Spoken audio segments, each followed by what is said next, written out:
Well, hello folks, and welcome back. So this video is part 5 in our little series here of how we're refinishing the interior walls in this single wide mobile home. Part 1 was kind of an introduction. Part 2 we went over some tools and materials that we are using for this job. Part 3 was putting the tape on and bedding the tape. Part 4 was installing the corner beads and trims, and in this video is the next stage, which is filling. So after you have your tape set and your corners installed, corner beads installed, the next thing is to start filling your joints. So I'm just going to give you a little walk around to kind of show you how this works. So again, you know, a lot of people try to do this in 1 or 2 steps. This is at least a 3-step process, and this is step number, well, 2 or 3, depends on how you want to call it. But you know, it's basically taping, joint filling, and then you're done. So you know, there's 3 stages as far as the mud goes.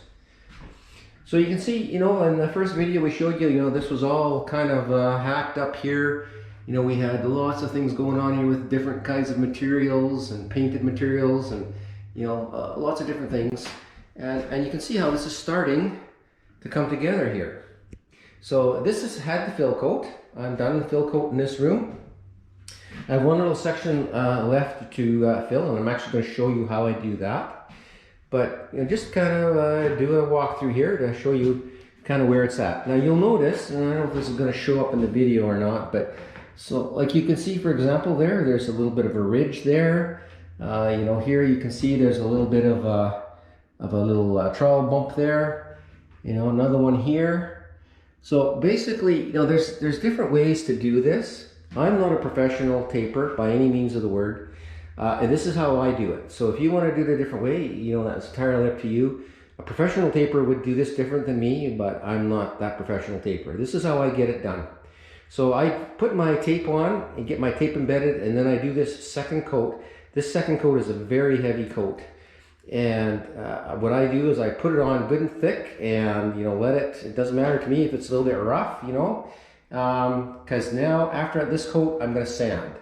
So I'll sand, I'll get all these bumps sanded down, and then, you know, whatever is left as far as little divots and things, I'm going to give it one more coat after this. It'll be a very thin coat. It'll just fill any imperfections that there is. So is this going to be a level 5 finish in this mobile home? Absolutely not. Okay. So you know, here you can see a little bit how rough it is. You know, I didn't even attempt to try and get it smooth. All right, can you see all that? You know, this is how I do it. I get to this point, and now I'm going to sand. You know, when I sand, this is all going to disappear. It'll be very smooth actually when I get done with this. There's not going to be much on this next coat, the third coat, to actually do. It's going to take very little mud. And if you can remember the mess that this was, this wall was really rough. All right, now by the time I get this sanded out, it's going to be, you know, it's going to be good. All right, and we've looked at these. You know, this one's been painted, but you can still see that kind of that texture on there of the. You know, this one had this little patterned gypsum finish on it, which is that vinyl. Lots of people say like, well, how are you going to get rid of that? So the way we're going to get rid of that is 3 coats of paint. We're going to give it 1 coat of the PVA primer, which is a very heavy-bodied primer, and that's going to start to fill this. By the time we get to the 3rd coat, you're not going to see any of those, you know, little texture marks in there, little pattern marks. They're going to disappear.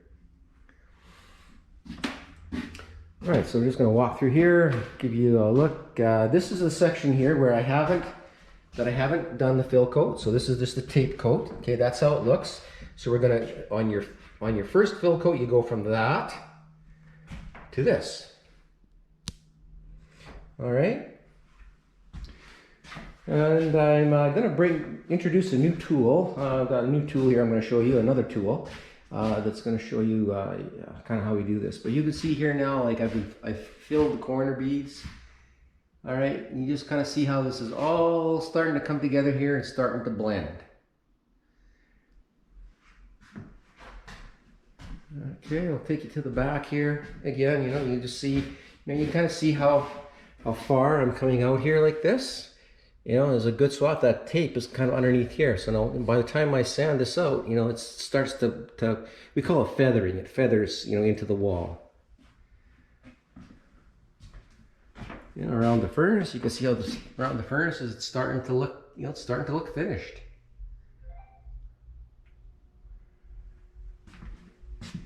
Now, you remember the mess here.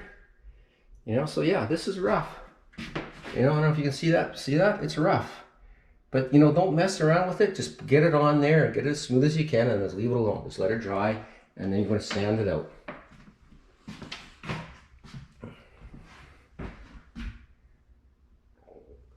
Master bedroom here.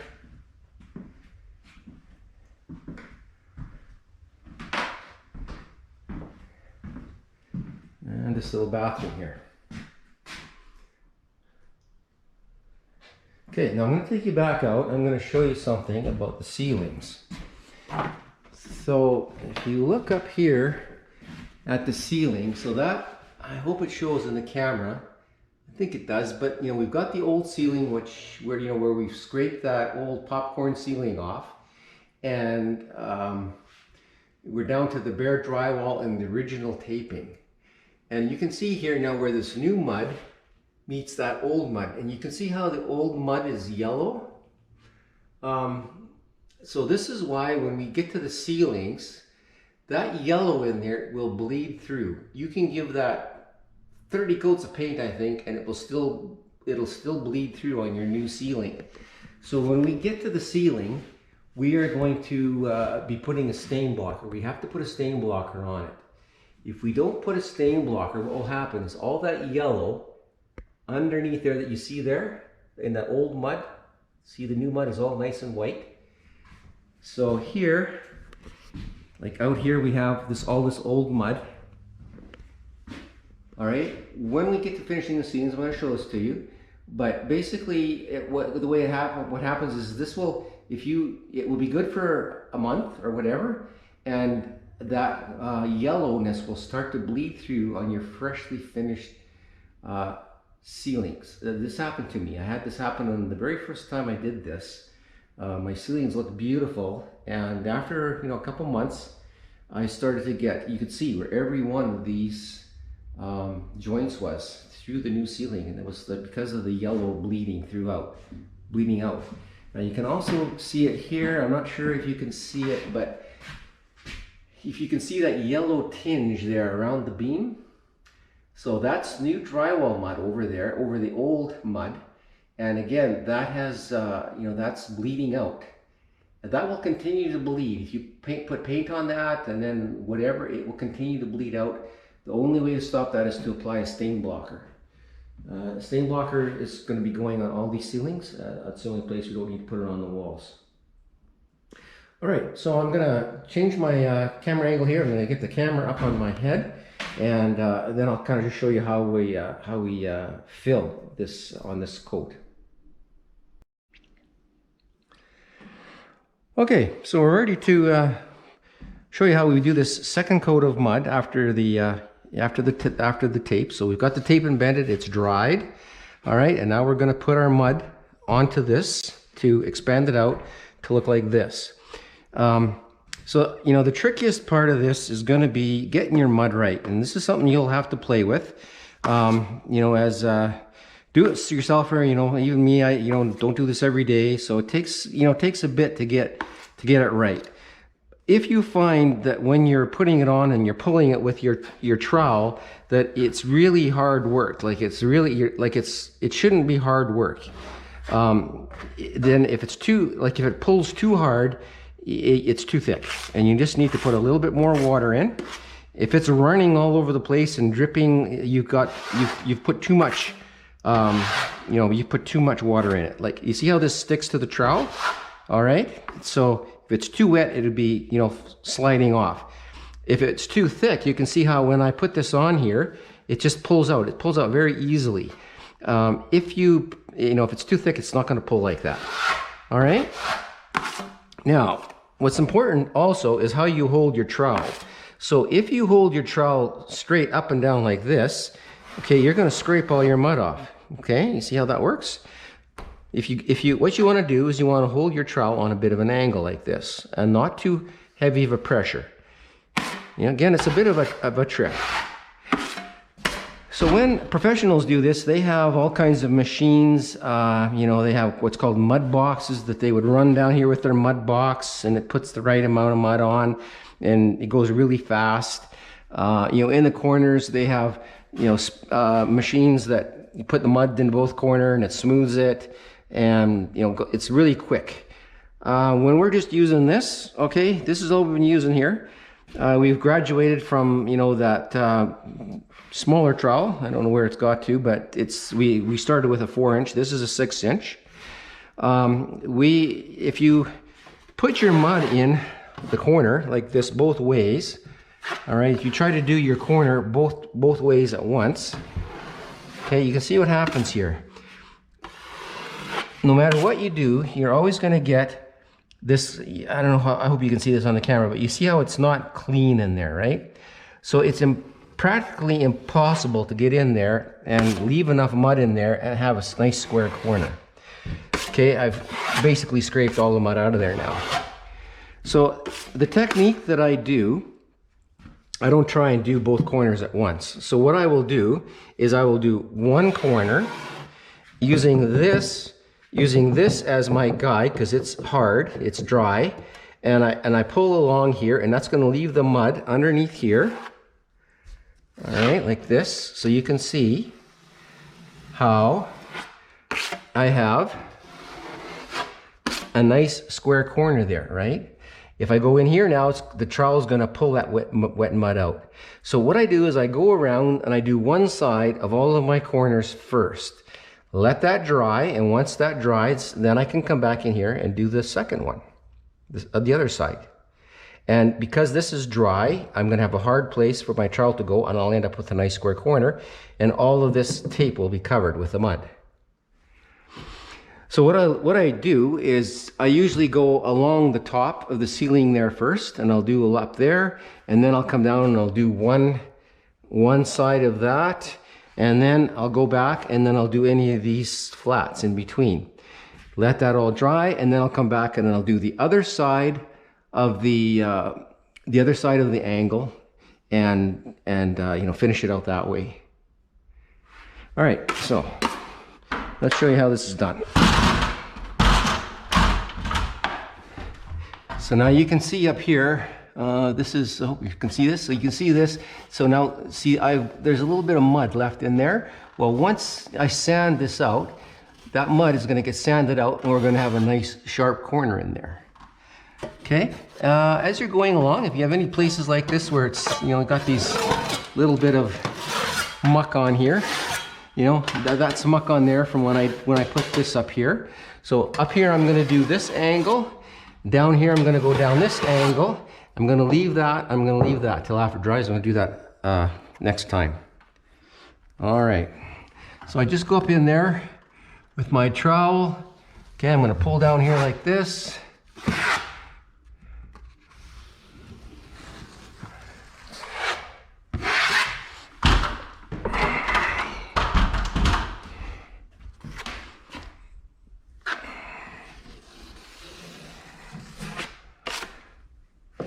Again, don't try and make this perfect. You know, if you run into perfect, try to make it perfect. That's when you're going to run into trouble. Okay, and then I go down to the bottom here, and I drag it up from the bottom.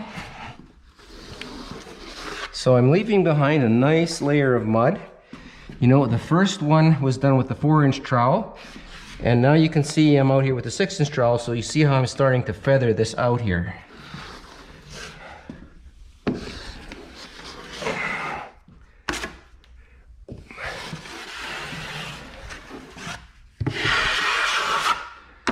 Okay, and that's it. That's all I'm going to do. I'm just going to leave that alone now.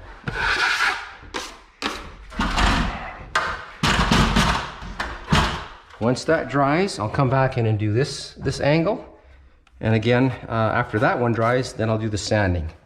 All right, so now I'm going to come up in here. And, you know, we've got some old ceiling up here.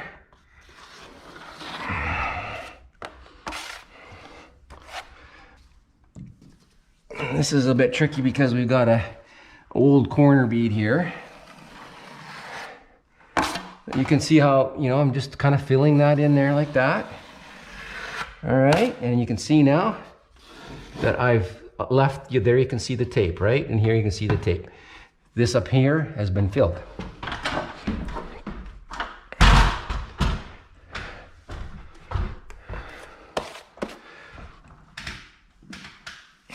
I hope the angle's right there. I can't tell really where the camera's pointed.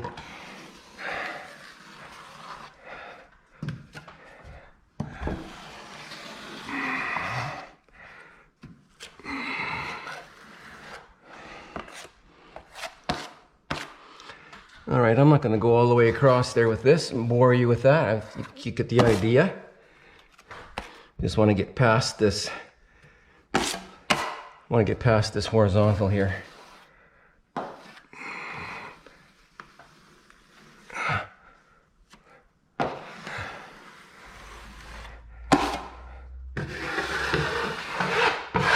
All right, so we've done that along the ceiling. We'll call this the ceiling. It's the same as, you know, if it's there or there, it doesn't matter. It's all ceiling. Okay, and we've done down there. You can see the wet mud. Now, what we're going to do is I'm going to show you a new tool. So now, you could do it with this. It's hard to do it that way because this trowel is actually too small.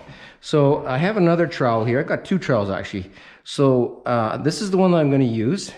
And sometimes, you know, because of these mobile homes, you know, the walls are kind of wonky and stuff. If you want to feather out even further, then, you know, it's kind of a progression. So we're going to the 4-inch to the 6-inch to this 8-inch, and then we have a 12-inch. I'm probably not going to use the 12-inch. We'll see when I get into that next coat, but I'm going to use this one. Okay, and you can see how it just fits in the mud pan here like this. Get some mud on the back there. I'm going to go up like this. All right, I'm just going to tuck it up in there, pull it down.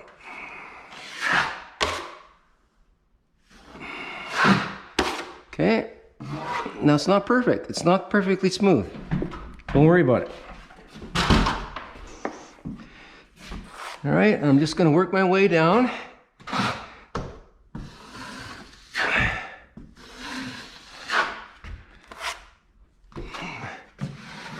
Oh, there you see I got something in my mud. It's dragging through there. Don't worry about it. This is not the finished coat. You know, after we do that second, after we do this sanding, after this coat, it's going to get really smooth, and then we're going to be very particular, you know, about our mud not getting boogers in it to give us that problem of, you know, things dragging through like that. So the technique that I'm doing here, I showed you this before, is I'm putting just a little bit more pressure on the left side here and letting the right side go up so that I'm not dragging the mud so much off. It's you know, that's how I'm getting this cleaner edge here, but still leaving mud in the middle there.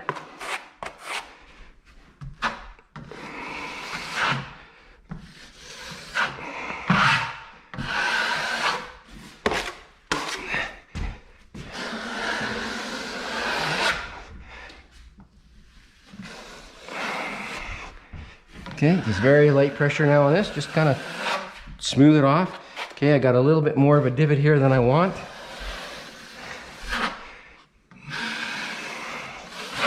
Okay, so now down here, around this plug, okay, this is where I cut this, put this telecom thing in here, and I had to cut out a patch in order to get in there to bring the wires up through the wall. So, you know, now I have to repair this patch here. So before I come down, I'm just going to come in here with my 6-inch and just get some mud in here like this. Just kind of get started at it. Okay, I sure hope you can see this. Okay, when you're working around the electrical outlets, you have to be careful. There is there's screws in there. If you get your trowel in there, you're gonna short circuit it, and you're gonna get a zap out of there. I don't think you'll get a shock because you got rubber handles on these, but it definitely will spark. Get exciting. Okay, so you can see how that kind of has come together there. All right, so now I'm going to finish this off. Go back to my 12-inch. And just pull up through there like that. Okay, there, I've got another piece of crap in my mud, so you can pull that out. So once I get through with that sanding on the next run here and get the sanding done, then I'm going to do a real super clean up here so that I don't have I'm not picking up that stuff. I'm picking this stuff off out of those boxes and off the floor. Okay, so that's it. You can see now we've got this all feathered out, and now we're going to sand that out, and then we're going to give it one more very, very light skim coat just to fill in any other irregularities. We've gone through, and all of the nails and all those divots and stuff that we had on the walls, we've give them a second coat. And so now you can see that this is ready to sand. Once we sand that down, you're not going to have to do anything more with that.